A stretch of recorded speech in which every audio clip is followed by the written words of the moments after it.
Welcome to the Deep Dive. Today, we're drilling down into DWP benefits, debt recovery, and the unprecedented new powers being proposed for HMRC to crack down on fraud under new Bank Verification Rules 2025. I'm Michelle Nevitt, and my co-host is Anil Agrawal. We're taking two very different courses. First, you've got the official DWP rulebook, updated just this May 25. It's incredibly precise. Exactly. Secondly, we'll evaluate the really high-stakes political debate around new bank surveillance legislation.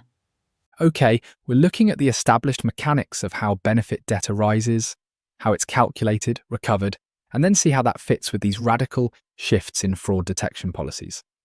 Finally, we'll investigate the political firestorm around the government's plan to use bank data to flag claimants.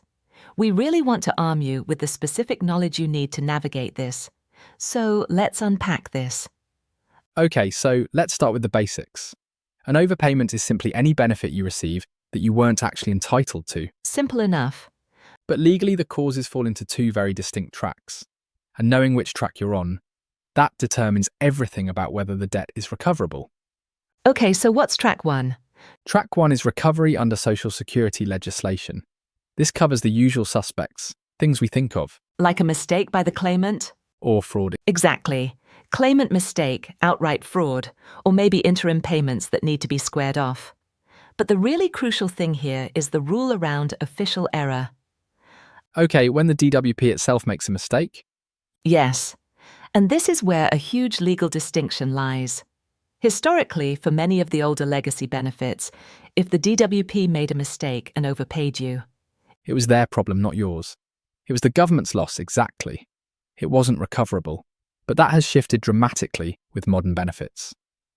Okay, tell us about that shift, because that just fundamentally changes who holds the financial risk for a bureaucratic screw-up.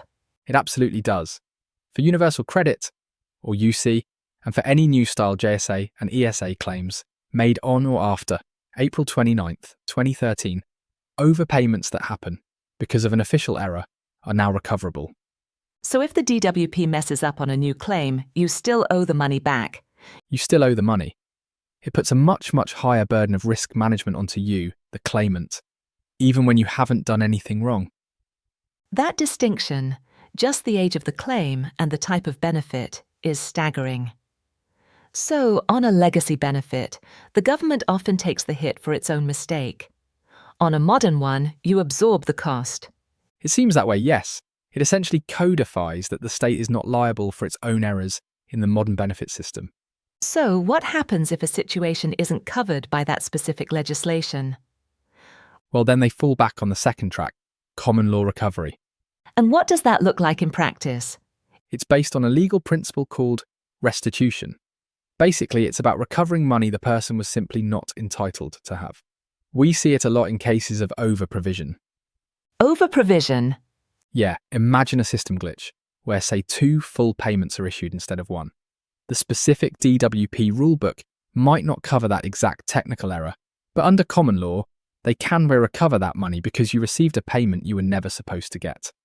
It's just about correcting a simple cash mistake then, outside of all the complex rules. That's a good way to put it. But there is a fascinating and actually quite generous exception to both of these rules. Oh? Yes, for certain one-off social fund payments.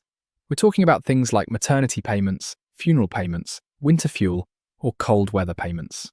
They're specifically not recoverable under legislation and under common law. It's clear DWP is meticulous about pennies.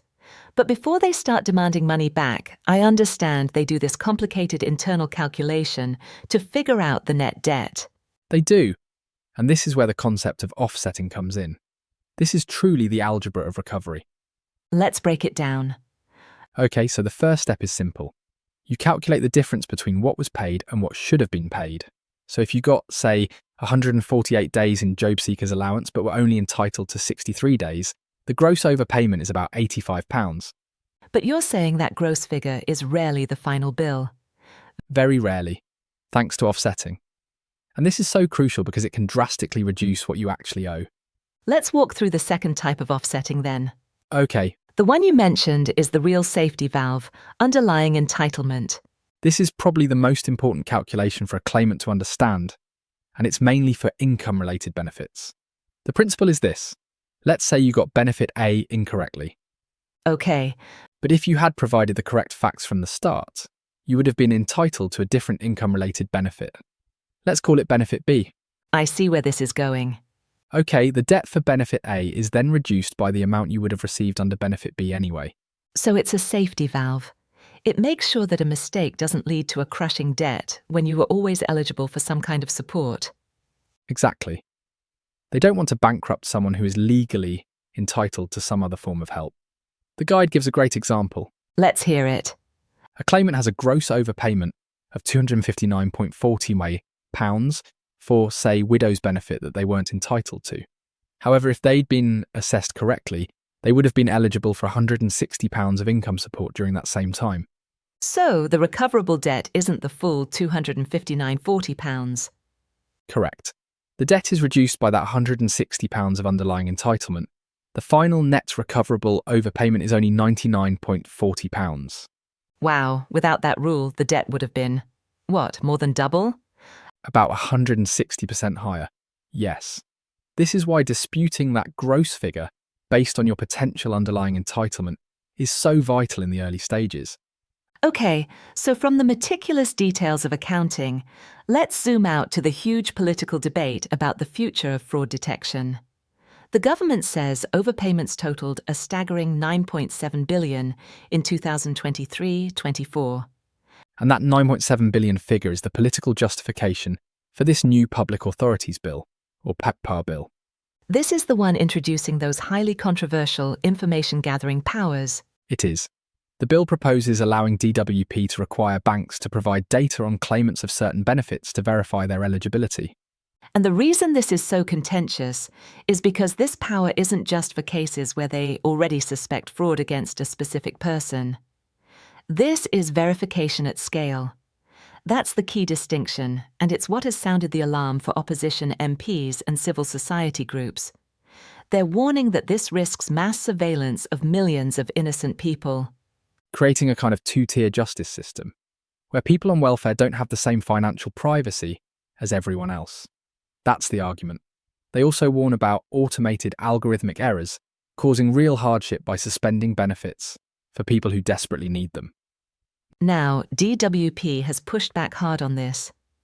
They say they're focused on stopping fraud, which they estimated was about £7.4 billion in 2024. How do they square this mass scanning with the right to privacy?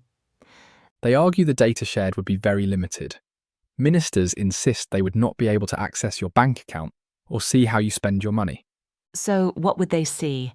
They say that they'd only get basic aggregate information that flags potential discrepancies, things like a claimant consistently holding savings way above the means-tested limits, or high volumes of foreign transfers that don't match up with their claim.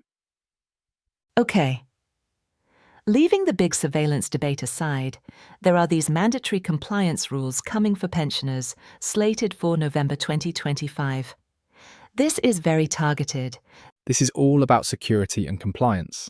Since the post office card account is gone, all payments must go to a proper UK bank or building society account. But the new rule is laser-focused on strict name matching. Strict name matching. What does that actually look like for an average person? It means the name on your bank account has to match the name on your DWP records. No deviation allowed. Yes, a minor variation could trigger a flag. So if DWP has you down as Margaret Wilson, but your bank account is M. Wilson, that might require verification. For an elderly claimant, it could be a significant new administrative hurdle. And if you don't verify or comply, what's the risk? The risk is a temporary suspension of your payments until it's all sorted out. HMRC's priority is clearly security, but the onus is entirely on the individual to get those records perfectly aligned. We should probably take a moment here to bust a myth. There's this viral claim that says holding over £500 in savings automatically puts you on some HMRC monitoring list. That is completely, absolutely false. It's been explicitly confirmed as false by HMRC. It's just fear-mongering. Okay, let's turn to the appeals process. The DWP says an overpayment is recoverable. What are the steps you can take? The first step is to request a mandatory reconsideration, or MR. If they uphold their decision, you then have the right of appeal to an independent tribunal. And this brings us back to that suspension anomaly, doesn't it? The key difference between old and new benefits when you're appealing. It does. And this is where the type of benefit you're on matters deeply again. For older legacy benefits, debt recovery is usually suspended while the MR and the appeal are going on, except for Universal Credit and New Style JSA or ESA. So why the punitive difference there? It comes down to legal framing. For modern benefits, DWP has already established that official error is legally recoverable. So when you appeal a UC overpayment, you're appealing the value of it, the calculation, not the basic fact that the debt exists. So if the decision stands, recovery begins, often through deductions from future benefits. What do those rates look like right now? As of April 2025, the standard non-fraud deduction rate for benefits like income support is £13.95 per week. But if the debt is classified as fraud, it jumps dramatically to £37.20 per week. That one decision fraud versus non-fraud has a massive long-term financial cost. Absolutely. The system is designed to penalise fraud much, much harder. Of course, there are limits. For UC, they have to leave you with at least 1 penny. For other benefits, it's 10 pence a week, although not guaranteed. And if you are not on benefits, then they can use a direct earnings attachment, or DEA. They can instruct your employer to take deductions straight from your salary. But what if these deductions push someone into severe poverty? Is there any flexibility? Yes. If recovery is causing significant hardship, you can ask for a reduction or even a suspension of the payments. This triggers a detailed affordability assessment. So they look at your income and outgoings. Yes, and if they agree, they might reduce the payment to just a nominal amount.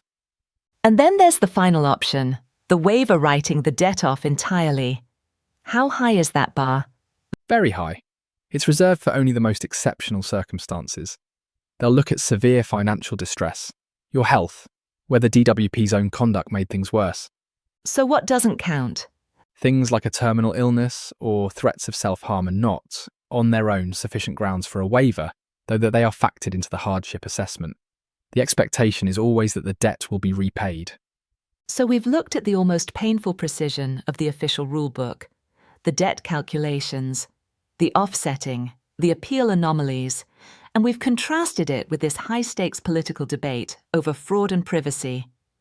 And I think if you are a claimant on legacy benefits right now, the single most critical thing you must do, completely separate from any bank surveillance worries, is respond immediately to your Universal Credit Migration Notice. Why is that so crucial? Why does that override almost everything else? Because if you miss the deadline on that notice, and it's usually 3 months, you forfeit what's called transitional protection. And remind us what that is. It's a financial top-up. It ensures that if your universal credit calculation ends up being lower than what you got on your old benefits, the government bridges that gap. So it's literally a financial safety net to stop you from being worse off under the new system. Exactly. And missing that deadline means you lose that protection forever. Your old benefits stop and you forfeit that financial bridge, even if you claim UC later. It's a huge immediate consequence. And to leave you with a final provocative thought, consider the long shadow that an initial fraud classification casts. Any debt that DWP classify as arising from fraud is typically excluded from that write-off.